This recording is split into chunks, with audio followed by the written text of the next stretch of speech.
Hi and welcome back to Motorcycle Tours. My name is Jesse. I'm Miguel. And today we're gonna review the F750GS and the F850GS side by side and determine once and for all which one is the better.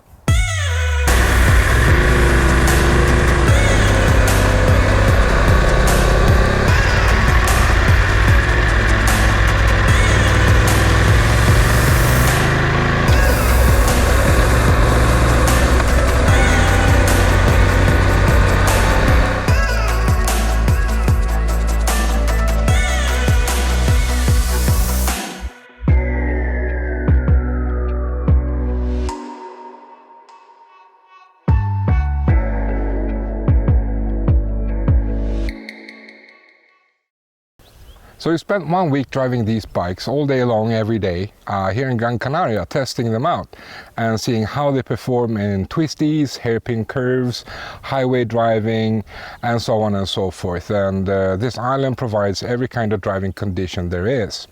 So both of these bikes are great bikes. They're kind of identical. They're built on the same platform and they share a lot in common. They have the same electronics, the same crappy stock saddle, they have the same exhaust, same clutch, same accessories, same everything. But there are a few key differences between the F850GS and the F750GS, and we're gonna go through them. Now, one of the most obvious differences between these two bikes is that the 850GS comes on a 21-inch front wheel, whereas the 750GS comes on a 19-inch front wheel. But it doesn't stop there. The 850GS also has a 34mm longer wheelbase than the F750GS, but it also has a 1 degree steeper steering angle, making the steering ergonomics on the 750 very optimal for twisties. And the 850GS is supposedly, with its longer wheelbase, somewhat more stable on highways, but with a steeper steering angle offers better maneuverability on off-road and slow-paced driving. The front suspension on the 850GS is 230mm provided by an inverted telescopic fork, whereas it's 151mm on the F750GS with a conventional one, and that offers the 850 79mm more suspension travel on the front, and it's similar on the rear. The 850GS has 215mm versus the 177mm suspension travel on the rear for the 750GS, and that gives the 850GS 38mm more suspension travel on the rear. But the 850GS is also quite a lot taller. With its higher ground clearance, it has a seating height of 860mm versus the 815mm on the 750GS. That means that it's 45mm taller than the 750GS, and that may be too tall for a lot of riders. The 850 is, however, only 5 kilos more heavy than the 750GS, and we couldn't really notice or feel that difference when we were driving it. One of the big differences between these two bikes is also the difference in power. The 850 has 18 more horsepower than the 750 does, despite them having the exact same identical engine, and you can absolutely notice the difference. Wouldn't you say, where exactly could you feel like that difference? Because I could really appreciate it at some times. I felt it on when I'm going fast. Yeah. In the curves. Mm-hmm. I could, it's more oomph in the 850, getting out of the curve, and also on roads where we could have higher speed. Yeah, like the highway. Yeah, that you could feel there was a difference, because in the 750, when you're driving fast on the highest gear, it doesn't happen that much. No. But definitely on the 850 you will notice that boom. Yeah, when you accelerate on the 850 in the top gear, let's say you're on a highway, you wanna pass a car or something like that. On the 750, you may need to go down to 5th gear in order to pass a car, whereas on the 850, it's just enough to twist the throttle. Those 18 horsepower, as I said, may not sound like a lot, but you can absolutely, notice a difference. especially when you're, as we did, going back to back from one to the other. And another weird thing about that is the fuel consumption is pretty much the same on both motorcycles, despite the 850 having 18 more horsepower and being mapped differently. They had pretty much the same fuel consumption. You have some numbers on the fuel consumption. What was the average fuel consumption in mixed driving? 3.9 liters per 100 kilometers. Yeah. That was the average mixed. But it does go up as soon as you hit the highway. And the wind resistance when you're driving at higher speed, around 100 and 110 kilometers per hour, the consumption is going to go up. So what was the average fuel consumption when we drove on the highway? Around 4.5 liters. 4.5 liters per 100 kilometers. Yes. Yeah. And there was one day when we were driving there, we had a group of inexperienced drivers with us that we were driving with, so our average speed dropped significantly, especially in the twisties and so on. We didn't want to push those beginner drivers too hard. And the fuel consumption dropped quite significantly, didn't it? Yes.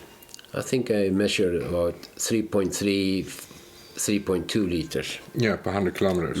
Yeah. And that's awesome. Yeah, it's very much the same as on the old 700GS, which had pretty much the same fuel consumption as these. The difference is so little that we can't really notice it.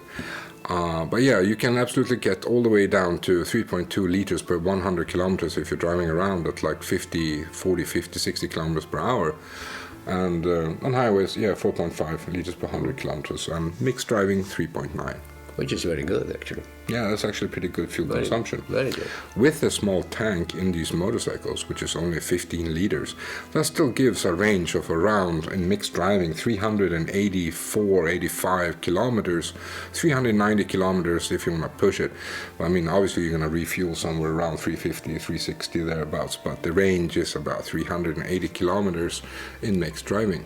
But it tells you to fill there's an indicator that tells you have to go to the next gas station about 280 kilometers. Yeah. It's when you have about a quarter of a tank left thereabouts. Something like that, yeah. Yeah. Another key difference between these two bikes is how they handle. The 750 with its stiffer suspension, smaller front wheel and wider tires feels a lot more sure-footed and planted in the twisties than when you're carving corners. The 850 on the other hand, with its spongy front suspension, which is non-adjustable mind you, is not quite as confidence-inspiring. When you're braking into corners, the nose is going to dive quite a bit and it's going to bounce a bit afterwards. Now it's not a huge deal, but the 750 just feels so much more sure-footed and planted.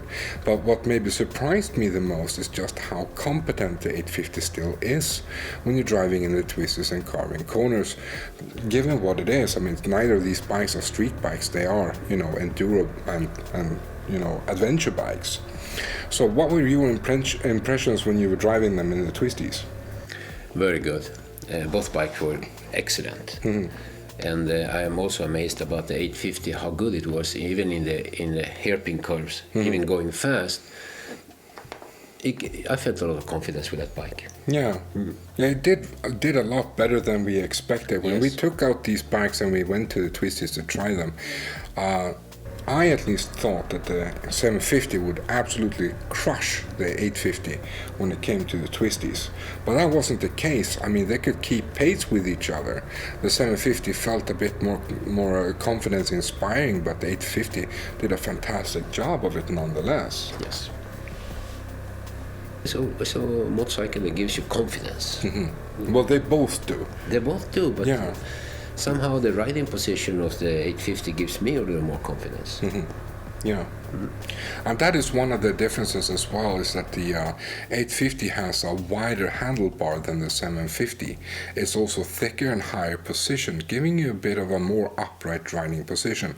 On the 750, with a narrower and lower handlebar, you're slightly leaned forward. And I think that's going to be more punishing on your back and your shoulders on the longer stretches if you're driving for very long. And I think that makes the 850 better as a touring bike than the 750. That and the additional power. Yeah, I would vote for the 850 for long stretches. Yeah. Maybe if you're just going for a weekend ride, it doesn't really matter that much. But if you're going through, like overlanding, yeah, then you will appreciate that extra power Yeah. the upright position. Yeah. It's a better touring bike. Yeah. So once more, all of these numbers on paper are only going to paint one picture, and they're not going to tell you what it feels like driving these bikes. So what did you think about driving the 850 and the 750? Which one did you like better? I mean, this is completely subjectively speaking. We're not going by the numbers on paper, specification, or anything like that. Just purely subjectively, what did you feel? Well, first of all, I did like both bikes. Yeah. But the fun factor was in the 850. And I could hear myself singing more in the helmet on the 850. And I was amazed about it because when I first saw the bike and I tried, I was a bit intimidated about this height. Yeah, but how tall it was? It was very tall, but I must say that after a few minutes, I discovered how easy that bike is to drive. It's so nimble in town, everywhere. No, for me, the fun factor is the 850. The extra power, the sitting ergonomics, everything fits me very well. But I did like the 750. It's just that I like this one more. That's subjective feelings. Yeah, I actually like the 750 more than the 850 because, as you know, I do like the active driving. I like driving in the twisties and carving corners and having a lot of fun within the speed limit, mind you, of course, within the speed limit. Sure. And the 750 did that a lot better than the 850, and I had a lot more fun with that.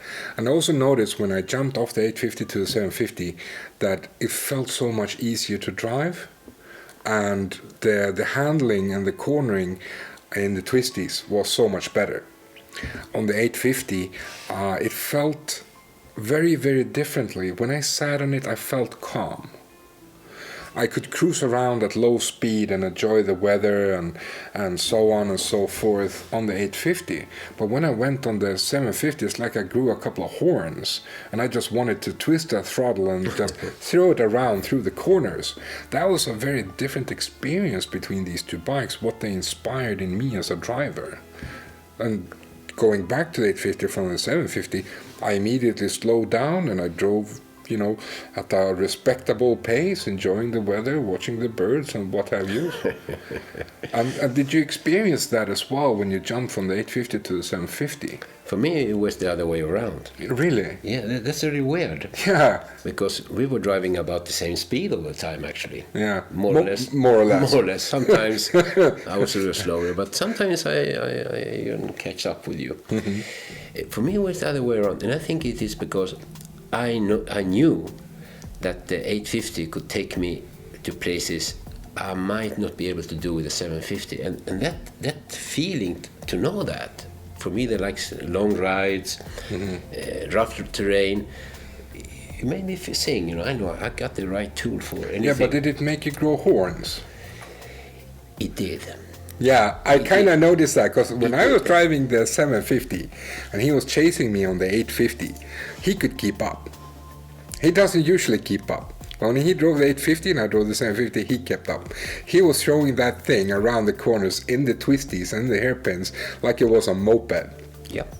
And that is actually the first time we've ridden together where I didn't actually have to constantly stop and wait for you. You were driving it pretty actively. Yeah, I just, everything fits me so well on that bike. Even though I have short legs and I have a problem, but with a lower seat, that could be fixed, I hope. And that's actually something I want to talk about. The stock saddles on these bikes are atrocious. They are bad, like really, really bad. I mean, they're the same kind of bad that they were on the 700 and 800. I've sat on church pews, which are more comfortable than the stock saddles on these motorcycles. It's like they're made out of bakelite.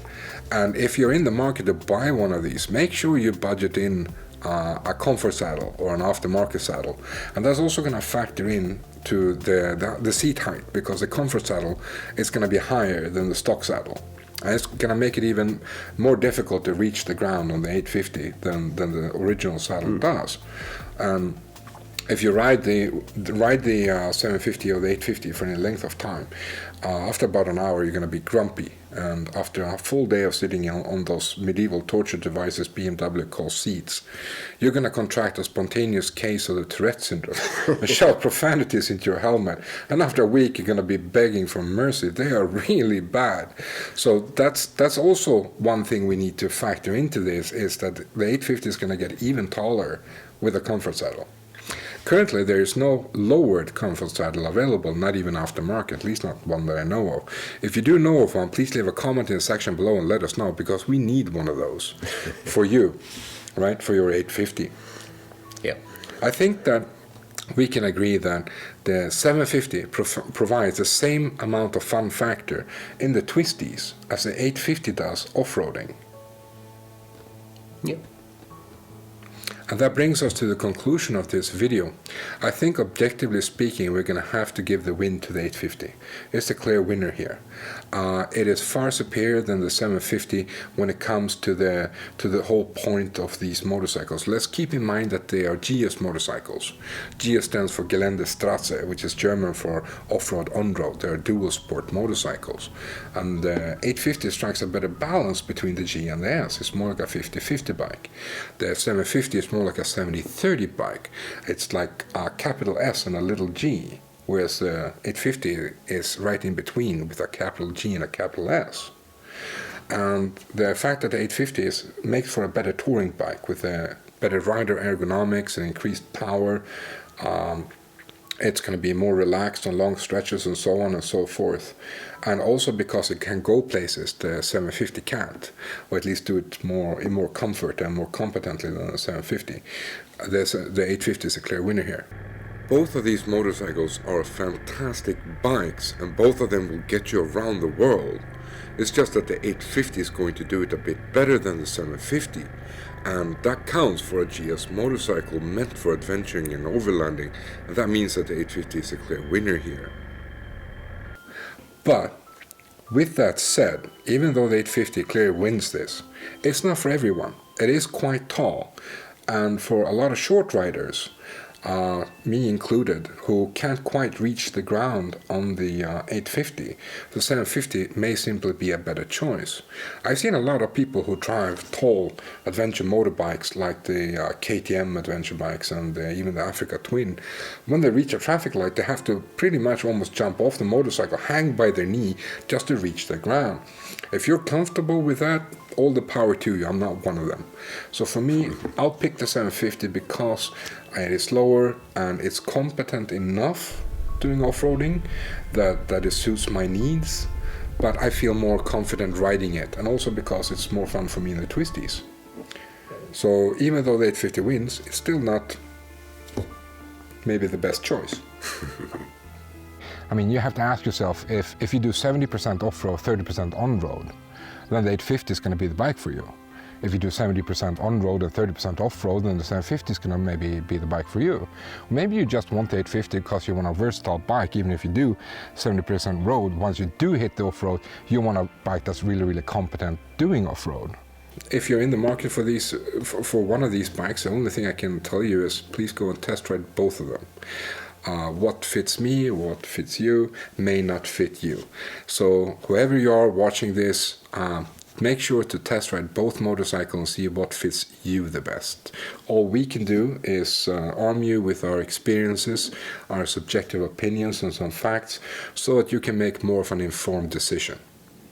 So that concludes our review of these two bikes. Hit the like button if you liked this video. If you didn't like it, please tell us why. Subscribe to our channel for more awesome videos, and see you soon.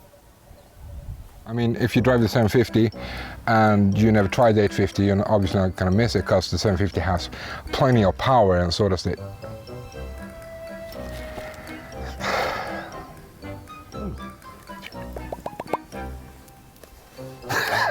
Boop. Doesn't matter which speed you go at, you will feel the difference. Yeah, but it would be more troublesome going fast with this one in the hairpins than that one. Well, yes, because of the difference. Yeah, but the difference becomes bigger and bigger the faster you go. That's what I mean. Right. So to conclude this video, let's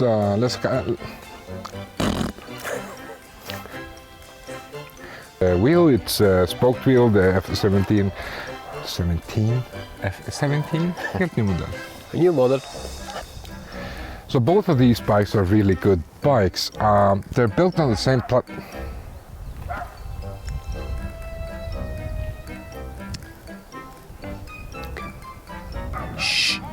Cállate, coño. Jag hörde den.